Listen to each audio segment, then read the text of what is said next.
Good afternoon. I'm sorry I can't be with you in person today. I hope you're all watching some great films and learning about how films about the young adult generation affected and have been reflected in cinema.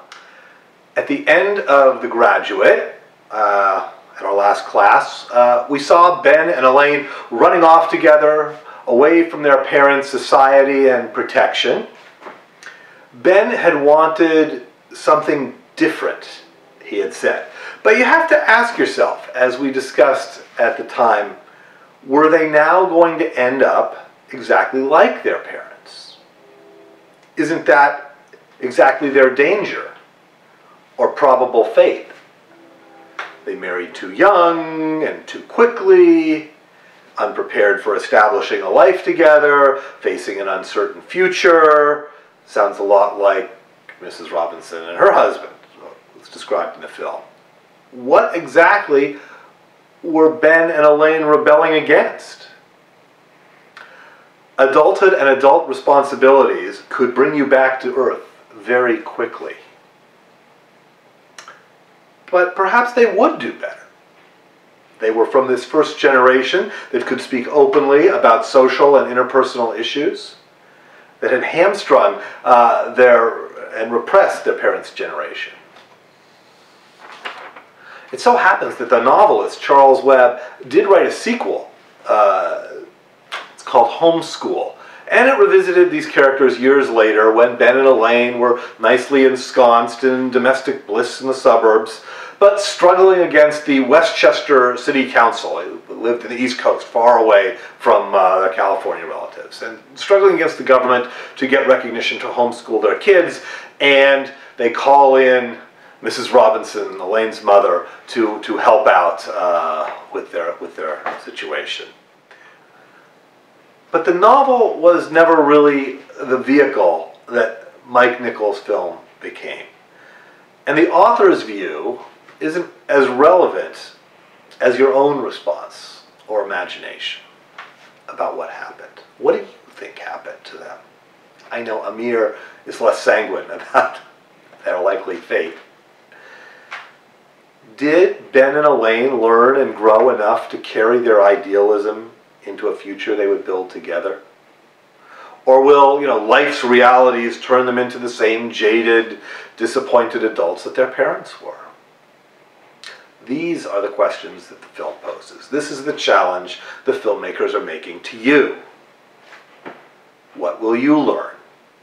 How strong will you grow? Will you put to good use all the hard work you're doing here, now, and in the future? The success of the film did show the studios that edgier films had a market. Afterwards, the struggling studios were in kind of a schizophrenic stage, where young adult films being made ranged from Disney's The Computer Wore Tennis Shoes to free-spirited, edgier fare like Easy Rider, Harold and Maude, and Antonioni's Zabriskie Point. More foreign films were finding a large audience in the United States, and with the Vietnam War gearing up and the assassinations of Martin Luther King and Robert Kennedy, this euphoria of 1967's Summer of Love had given way to fear and concern that the aspirations of the counterculture movement and the promises of American freedom were not so easily reached. Today's film, The Last Picture Show, in 1971, is a film meticulously styled to resemble 1951. In dress, the cars, all the music in the film, but it very much reflected the sensibility of 1970. A disaffection, a sense that the old world, one the younger generation had rebelled against, but that was known and familiar, was on the way out. 1951 was the start of the Korean War. By 1971, the Vietnam War was getting into, full swing. The film, The Last Picture Show, is like a funeral for childhood, which many of the characters in the film are growing beyond. A funeral for classic Hollywood movie making. There are so many references and images to truly great films in The Last Picture Show. But you can see that many of these films lose their relevance, their immediacy. They appear anachronistic in the 1970s. And it's a funeral for the greatest generation, the generation preceding the baby boomers, the parents of the young adults of this period, which, with all its flaws, provided security and prosperity. They provided a platform from which this new generation could start to see a new future, albeit unclearly. You know, these films, which create a recently passed on era, they show the past, but reflect a present perspective on that era. This film, The Last Picture Show, with its frank and graphic content, could not have even been made in 1951. It was very much a film of 1970. After the tumult of the 1960s, there was, like, you know, after the J.D. films of the late 50s, there was that response with all the kind of, and Frankie and Annette films. We had a similar kind of thing. At the end of the 60s, we had a response in cinema. An appreciation for the stable, more familiar times and tropes of the past. Even if those tropes and that time were actually not the ideal that we wanted to imagine. Nostalgia helps take you back to a feeling of a better time, imagined or misremembered as it may be. We'll see this cycle, this cyclical trend of nostalgia come back again. So, the black and white release of The Last Picture Show, black and white films had largely disappeared. When this film was released in black and white, it was not seen as old-fashioned, but now as experimental. At once a throwback and something progressive, an artistic statement. This movie is less plot-oriented. It's held together more by theme and tone and character arc. There's a direct address to the camera and an enigmatic finale. Editorial montage and carefully composed long takes are more meditative than you see in most Hollywood films of that period or almost any period. All this, again, was borrowing from foreign influences. Today, this sort of film treatment is much more common. You see a variety of kinds of things, and you see, you know, different stylistic flourishes.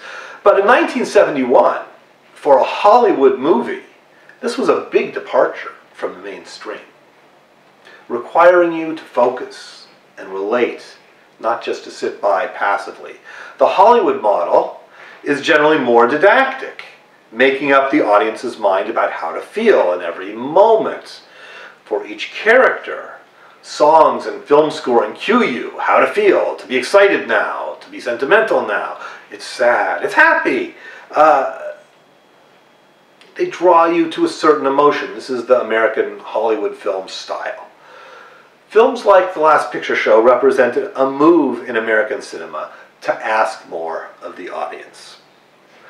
And while the revised production code had given way to a new and evolving rating system, there were other organizations that were taking it upon themselves to moderate and criticize film. There had been something called the League of Decency earlier that was a watchdog for the production code. At this point, the League of Decency kind of morphed into a new organization called the National Catholic Office of Motion Pictures, referred to as NCOMP.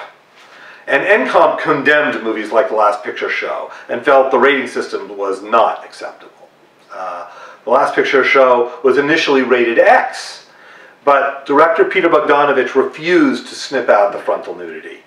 The film finally did go out with an R rating, meaning those under 17 were not to be admitted. So the film was for adults, but truly it was made for those young adults, for that generation 17 to 25, who were going through some of the same growth and challenges as the characters in the film. The Last Picture Show is the quintessential film about the end of childhood. NCOMP actually condemned the film less because of the nudity, and more for the overwhelming sense of hopelessness that pervades the film. Yes, the pervasive tone is hopeless. It's a funeral. It is about the death of childhood and the end of old cinema.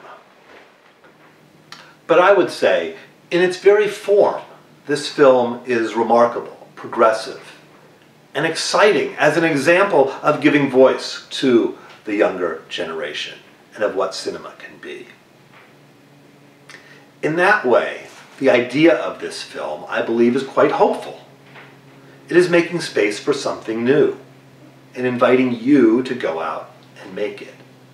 The consequences of remaining stuck in the past and in childhood are here made stark. And that's a point to keep in mind as you watch The Last Picture Show. The movie is based on a semi-autobiographical novel by Larry McMurtry, famous for his Western dramas. Roger Ebert, the great critic, said about the film, "It's about a town with no reason to exist. The only hope is in transgression, and that rarely works either." I offer you this. If you pay attention and buy in for the next 2 hours, this film will stay with you long, long after the screen goes dark and the theater lights have come up. When you go home this evening, please email me. Write to me your thoughts about the film, what resonates with you, how you might relate or not to this haunting story. It was nominated for 8 Academy Awards and won 2 for supporting performances by Ben Johnson, who plays Sam the Lion, and Cloris Leachman. In just a moment, sit back and enjoy Peter Bogdanovich's The Last Picture Show. And I'll see you next week.